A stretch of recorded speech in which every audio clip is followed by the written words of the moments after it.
Caribbean सागर के बीच एक परिवार अपनी यॉट पर छुट्टियां मना रहा होता है। माँ जूलिया तैरने के लिए पानी में कूद जाती है। आराम करते समय उसे कुछ अजीब महसूस होता है, लेकिन क्योंकि आसपास कुछ दिखाई नहीं देता, वह सोचती है कि शायद उसका भ्रम होगा। कुछ सेकंड बाद वही अजीब एहसास फिर होता है। इस बार भी कुछ नजर नहीं आता, लेकिन अब वह घबरा जाती है और यॉट की तरफ तैरना शुरू करती है। तभी अचानक कोई उसकी टांग खींचने लगता है और वह मदद के लिए जोर जोर से चिल्लाने लगती है। उसकी बेटी कैसी हेडफोन लगाकर म्यूजिक सुन रही होती है, इसलिए उसे कुछ सुनाई नहीं देता। पति टॉम और बेटा बेन मछली पकड़ने में व्यस्त होते हैं। जूलिया पानी के ऊपर टिकने की कोशिश करती है, लेकिन मुंह में पानी जाने की वजह से चिल्लाना मुश्किल हो जाता है। थोड़ी देर बाद टॉम को एहसास होता है कि काफी देर से उसने जूलिया को नहीं देखा। वह यॉट पर उसे ढूंढता है और फिर अपनी पत्नी को खतरे में देख लेता है। वह बच्चों को बुलाता है, यॉट को उस तरफ ले जाता है और पानी में कूद जाता है। जल्दी से जूलिया तक पहुंचकर उसे संभालता है और यॉट की ओर तैरता है। बच्चे दोनों को ऊपर खींच लेते हैं। परिवार जूलिया को संभालता है, लेकिन जूलिया खुद को समझाती है कि शायद लहरों की वजह से ऐसा हुआ होगा। रात को सब मिलकर बेन का जन्मदिन मनाते हैं। कैसी को उसके बॉयफ्रेंड का कॉल आता है, तो वह लैपटॉप लेकर बाहर चली जाती है। वीडियो कॉल में उसका बॉयफ्रेंड दिखाता है कि शहर के ऊपर बड़े बड़े काले बादल छा गए हैं। कॉल ग्लिच होकर फ्रीज हो जाती है। कैसी यह बात परिवार को बताने आती है, लेकिन टॉम कहता है कि शायद जमीन से दूर होने की वजह से सिग्नल कमजोर है। तभी सबको एक आवाज सुनाई देती है। वे सब बाहर जाते हैं और देखते हैं कि व्हेल मछलियों का एक समूह गुजर रहा है। टॉम समझाता है कि व्हेल मछलियां हमेशा पृथ्वी के मैग्नेटिक फील्ड को फॉलो करती हैं, लेकिन जब तूफान आता है तो वे कंफ्यूज हो जाती हैं। अचानक यॉट जोर से हिलती है और बेन गिर जाता है। टॉम को चिंता होती है कि कहीं यॉट को नुकसान तो नहीं पहुंचा, इसलिए वह डाइव करके नीचे चेक करने चला जाता है। कुछ देर बाद वह सतह पर वापस आता है, लेकिन उसके कंधे पर एक बड़ा घाव होता है। जूलिया तुरंत उसका जख्म सीती है। टॉम बताता है कि पानी के अंदर उसे ऐसा लगा जैसे उसके पीछे कोई बहुत बड़ा जीव था, लेकिन जब उसने मुड़कर देखा तो प्रोपेलर से कट लग गया। वह कहता है कि जो भी चीज थी बहुत बड़ी थी। टॉम को यॉट पर काफी नुकसान दिखाई देता है, इसलिए उन्हें मदद बुलानी पड़ती है। जूलिया बार बार रेडियो पर कोशिश करती है। कैसी फोन पर सिग्नल ढूंढती है, लेकिन कुछ भी काम नहीं करता। तभी कैसी को एक अजीब सा जीव दिखाई देता है और वह चिल्ला उठती है, लेकिन वह तो बस बेन होता है जो मास्क पहनकर मजाक कर रहा होता है। कुछ देर बाद यॉट पूरी तरह बंद हो जाती है और समुद्र के बीच में फंस जाती है। जूलिया रेडियो में एक आवाज सुनती है, लेकिन आवाज इतनी खराब होती है कि उसे कुछ समझ नहीं आता। टॉम परिवार को बताता है कि उनके पास सिर्फ 4 दिन का खाना पानी बचा है और अब उन्हें किसी मछली पकड़ने वाली नाव का इंतजार करना होगा। अचानक रडार पर कुछ डिटेक्ट होता है और परिवार को एक अजीब सी आवाज सुनाई देती है। सब दौड़कर बाहर आते हैं और हैरानी से देखते हैं कि कई सारे उल्कापिंड जमीन पर गिर रहे हैं।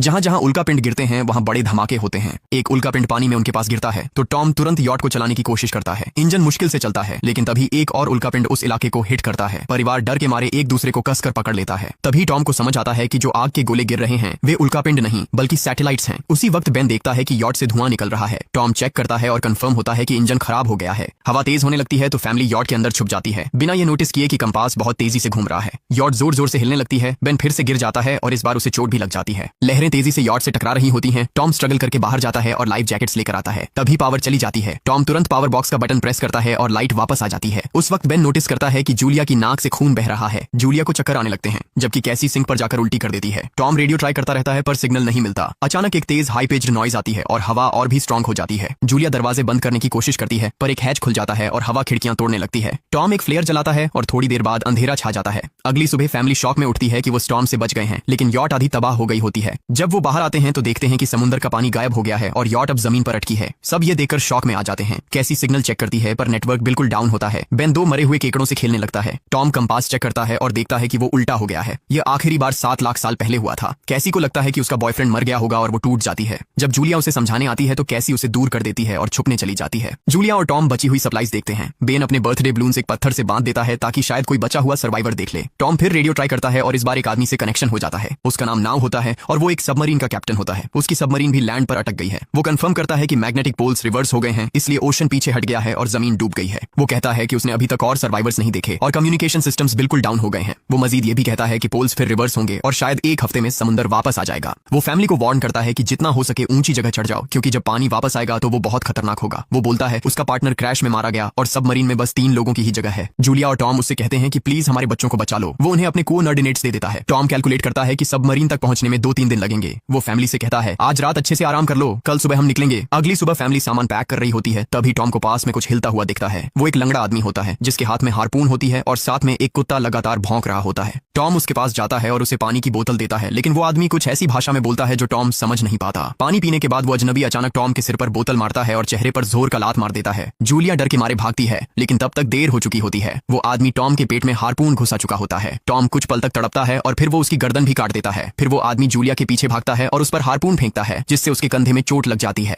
जूलिया दर्द सहते हुए यॉट के अंदर भागती है और बच्चों को बोलती है कि छुप जाओ। वो दरवाजा लॉक कर देती है। कैसी और बेन सोफे के अंदर घुस जाते हैं। जूलिया उन्हें फ्लेयर गन पकड़ाती है और खुद एक चाकू लेकर बाथरूम में छुप जाती है। वो आदमी दरवाजे पर जोर जोर से धक्के मारता है और आखिर अंदर घुस ही जाता है। पहले वो थोड़ा खाना उठाता है और फिर यॉट में इधर उधर ढूंढने लगता है। फिर बाथरूम की तरफ जाता है, लेकिन जूलिया समझदारी से एक छोटे छेद से बाहर निकल जाती है। वो आदमी सोचता है कि जूलिया भाग गई, लेकिन जैसे ही वो धीरे से निकलने लगती है उसका कुत्ता उसे देख लेता है और भौंकने लगता है। कुत्ता उस पर झपटता है तो जूलिया चाकू से उसे मार देती है। कुत्ते की चीख सुनकर वो आदमी बाहर आता है और अपने कुत्ते की लाश देखकर आग बबूला हो जाता है। इस बीच जूलिया यॉट के दूसरे साइड से अंदर जाने की कोशिश करती है। वो ऊपर चढ़कर टूटी हुई खिड़की से अंदर घुसने लगती है, लेकिन वो आदमी पहले ही वहां पहुंच जाता है। वो उसे पकड़कर जोर से मुक्का मारता है जिससे वो नीचे गिर जाती है। जूलिया फर्नीचर पकड़कर बचने की कोशिश करती है, लेकिन वो आदमी उसे लात मारकर दूर फेंक देता है। फिर वो उसकी कलाई पर पैर रख देता है ताकि वो चाकू छोड़ दे, और फिर उसके बाल पकड़कर उसका चेहरा जमीन पर दे मारता है और सोफे पर फेंक कर उसका गला दबाने लगता है। बच्चे ये सब कुछ देख रहे होते हैं। कैसी बाहर निकलकर फ्लेयर गन चलाती है जो सीधा उस आदमी को लगती है। वो जल उठता है और यॉट में आग फैलने लगती है। बच्चे तुरंत भाग जाते हैं, लेकिन जूलिया वापस आती है। वो उसे एक किक मारकर गिराती है, मैप और बैग उठाती है और वहां से भाग जाती है। बेन और कैसी अपने पापा के पास जाकर रोने लगते हैं। जूलिया भी उनके साथ बैठ जाती है और तीनों मिलकर आंसुओं के साथ टॉम को आखिरी अलविदा कहते हैं। तभी वो डरावना आदमी फिर यॉट से बाहर निकल आता है तो फैमिली फिर से भागने लगती है। कुछ ही देर में यॉट एक बड़े धमाके के साथ उड़ जाती है। थोड़ी दूर चलने के बाद वो लोग एक छोटे से झरने के पास रुकते हैं ताकि थोड़ा आराम कर सकें। कैसी सोचती है कि शायद वो पागल आदमी उनके पास गुब्बारे देखकर आया था। ये सुनकर बेन खुद को कसूरवार मानने लगता है। जूलिया उसे समझाती है कि इसमें उसकी कोई गलती नहीं थी और सबको आगे बढ़ने को कहती है क्योंकि वो आदमी अभी भी उनके पीछे है। रास्ते में एक छोटे तालाब के पास बेन एक मरी हुई हैमरहेड शार्क देखकर हैरान रह जाता है। तभी जूलिया नोटिस करती है कि वो आदमी फिर उनके करीब पहुंचने वाला है। सब लोग दौड़ पड़ते हैं और एक रेत के टीले से नीचे गिर जाते हैं जहां उन्हें जहरीला कचरा दिखाई देता है। फैमिली सावधानी से उसे पार करती है और लगता है कि उन्होंने उस आदमी से पीछा छुड़ा लिया है। चलते चलते उन्हें बड़े बड़े मरे हुए सी एनिमल्स और समुद्र के नीचे जमा हुआ सारा प्लास्टिक दिखने लगता है।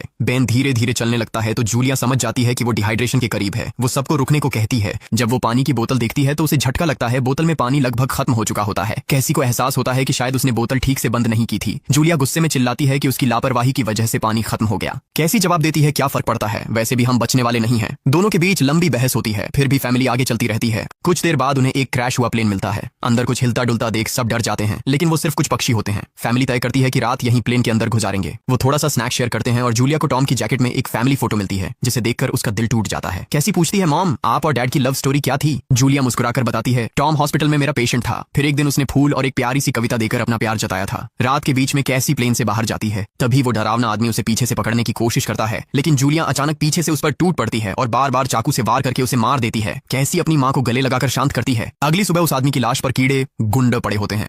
फैमिली नोटिस करती है कि उसके शरीर पर कई काटने के निशान हैं, मतलब इस एरिया में कोई खतरनाक जीव छिपा हुआ है। जैसे ही वो लोग वहां से निकलते हैं केकड़े उसके मुंह से बाहर निकल आते हैं। कुछ घंटों बाद जूलिया और कैसी मैप देख रही होती हैं, लेकिन बेन धीरे से आगे निकल जाता है। जूलिया चिल्लाती है, रुक जाओ, लेकिन बेन एक तालाब में झुककर पानी पीने लगता है। जूलिया तुरंत उसे खींचकर बाहर निकालती है और समझाती है कि अनजान पानी उसे बीमार कर सकता है। धूप बहुत तेज हो जाती है तो फैमिली अपने सिर कपड़ों से ढक लेती है। बेन को चक्कर आने लगते हैं। तभी उन्हें कुछ पुरानी कुर्सियां मिलती हैं और जूलिया कैसी उनसे एक टेम्पररी शेल्टर बना लेती हैं। जूलिया बेन को इंजेक्शन लगाती है और तय करती है कि वो रात वहीं बिताएंगे। सुबह जूलिया एक अजीब सी आवाज सुनकर उठती है। बाहर जाकर देखती है तो क्रैब्स का एक बड़ा झुंड उनकी तरफ आ रहा होता है। वो तुरंत बच्चों को उठाती है और तीनों भागना शुरू कर देते हैं। भागते भागते उन्हें एक बड़ा कार्गो शिप दिखाई देता है। वहाँ 3 क्रू मेंबर्स जिंदा होते हैं। एक औरत उनकी मदद करना चाहती है, लेकिन बाकी 2 आदमी मना कर देते हैं और तीनों फैमिली को बाहर छोड़कर कंटेनर लॉक कर लेते हैं। क्रैब्स पास आ जाते हैं। जूलिया बच्चों को कंटेनर के ऊपर चढ़ाती है। खुद जब चढ़ने लगती है तो क्रैब्स उसके पैर को जोर से काट लेते हैं। बच्चे उसे खींचकर ऊपर चढ़ाते हैं, नहीं तो वो नीचे गिर जाती। कंटेनर के एक छेद से आधे क्रैब्स अंदर घुस जाते हैं। क्रू मेंबर्स फायरिंग शुरू करते हैं, लेकिन क्रैब्स उन पर हावी हो जाते हैं और दोनों को मार डालते हैं। आखिरी आदमी छत के होल तक पहुंचता है, लेकिन क्रैब्स उसे भी नीचे खींच लेते हैं और वो भी मर जाता है। जूलिया अपने जख्म पर पट्टी बांधती है और बेहोश हो जाती है। कुछ देर बाद जब वो उठती है तो खुद को रेत के तूफान के बीच अकेली पाती है। वो घबराकर बच्चों को ढूंढने लगती है। एक मरी हुई औरत का हथियार उठाती है और जोर जोर से चिल्लाती है। कैसी उसकी आवाज सुनकर लौट आती है और बताती है कि वो और बेन मदद ढूंढने गए थे, लेकिन कोई नहीं मिला। फिर दोनों बेन से मिलते हैं जिसे एक खुला कंटेनर मिलता है जहां वो तूफान खत्म होने तक रुक सकते हैं। जूलिया टॉम का लाइटर निकालती है और अपने जख्म को जलाकर बंद करती है, जो बेहद दर्दनाक होता है। तूफान थमने के बाद उन्हें एक और कंटेनर मिलता है जिसमें बहुत सारी पानी की बोतलें होती हैं। बॉडीज चेक करते वक्त उन्हें एक रेडियो और एक गन भी मिलती है। जूलिया नाव से संपर्क करती है और बताती है कि मैप खो गया है। इस पर नाव बताता है कि उन पर आर्थ्रोपॉड्स ने हमला किया था। वो अबिस के जीव हैं जो ऑक्सीजन की वजह से पूरी तरह पागल हो चुके हैं। अब नाव फैमिली को जल्दी करने को बोलता है क्योंकि उसके इंस्ट्रूमेंट्स ने कैलकुलेट किया है कि समुद्र उम्मीद से ज्यादा जल्दी वापस आएगा और उनके पास सिर्फ कुछ घंटे बचे हैं। वो एक फ्लेयर शूट करता है और फैमिली उस दिशा में चलना शुरू करती है। लंबी वॉक के बाद फैमिली को एक टूटा हुआ टॉयलेट मिलता है जिसमें बेन पेशाब करता है। अब वो लोग आखिरकार सबमरीन को पास ही देख लेते हैं, लेकिन वहां पहुंचने के लिए उन्हें एक बड़ा चट्टानी रास्ता पार करना होगा। जैसे ही वो रास्ते से गुजरते हैं दीवारें हिलने लगती हैं और पत्थर गिरने लगते हैं, जिससे एक भयानक रॉक स्लाइड हो जाता है। जूलिया तुरंत अपने बच्चों को साइड में धक्का देती है और खुद भी पीछे हट जाती है ताकि कुचली न जाए। अब एक पत्थर की दीवार उनके बीच आ गई है। जूलिया बच्चों से कहती है कि वो बिना उसके आगे बढ़ जाए, लेकिन कैसी मना करती है और जोर देती है कि उसकी माँ को चढ़ने की कोशिश करनी चाहिए। बहुत बहस होती है और चिल्लाने के बाद जूलिया वादा करती है कि वो बाद में अपने बच्चों को ढूंढ लेगी। मजबूर होकर कैसी अपने भाई को खींचकर आगे ले जाती है। बच्चे चट्टानी रास्ता चढ़कर सबमरीन की तरफ भागते हैं, लेकिन वहां पहुंचकर देखते हैं कि नाव बाहर खून में लथपथ पड़ा है। वो समझाता है कि उसके लिए सब खत्म हो गया है और अब बच्चे सबमरीन ले सकते हैं। ये सोचकर कि एक एक्स्ट्रा जगह होगी, कैसी वापस अपनी माँ को ढूंढने भागती है। तभी जूलिया केकड़ों को आता देखती है और वो फायरिंग शुरू कर देती है। कुछ केकड़ों को वो मार देती है, लेकिन झुंड बहुत बड़ा होता है और सबसे लड़ना मुश्किल हो जाता है। उसी वक्त कैसी दीवार के ऊपर दिखाई देती है और हाथ आगे बढ़ाती है तो जूलिया अपने घायल पैर के बावजूद तेजी से चढ़ना शुरू करती है। कैसी की मदद से वो दूसरी तरफ पहुंच जाती है और दोनों साथ में सबमरीन की तरफ भागते हैं। बेन पहले से ही ऊपर खड़ा होता है और फायर खोल देता है ताकि केकड़े डिस्टर्ब रहें जब तक फैमिली ऊपर चढ़ जाए। केकड़े नाव के शरीर तक पहुंचते ही तुरंत उसे खाने लग जाते हैं। जूलिया गन उठाती है और फायरिंग जारी रखती है जब तक बच्चे अंदर चले जाएं। जब वो सुरक्षित हो जाते हैं, जूलिया समझती है कि गोलियां खत्म हो गई हैं, तो वो गन केकड़ों पर फेंक देती है और अपने बच्चों के साथ अंदर चली जाती है। फैमिली हैच को अच्छे से लॉक करती है और खिड़की से केकड़ों को सबमरीन के चारों तरफ देखती है। इसी वक्त समुद्र वापस आ जाता है तो तीनों तुरंत अपनी सीटों पर बैठकर बेल्ट पहन लेते हैं और एक दूसरे का हाथ पकड़ लेते हैं। तेज लहरें सबमरीन को जोर जोर से इधर उधर फेंकना शुरू कर देती हैं, जिससे जूलिया को पूरी जर्नी के विजन दिखने लगते हैं और कैसी उल्टी कर देती है। जल्दी ही वो हाई पिच आवाज वापस आती है और फैमिली बेहोश हो जाती है। कुछ देर बाद जूलिया और बच्चे होश में आते हैं और खुद को जिंदा देखकर खुश होते हैं। वो हैच अनलॉक करके बाहर निकलते हैं और देखते हैं कि लहरों ने सबमरीन को एक तबाह शहर में गिरा दिया है। यानी अब जिंदा रहने और नया जीवन शुरू करने की उम्मीद है। और यहीं पर फिल्म खत्म होती है। चैनल को सब्सक्राइब करना न भूलें और बेल आइकन जरूर दबाएं ताकि आपको ऐसे ही मजेदार वीडियो मिलते रहें। देखने के लिए धन्यवाद।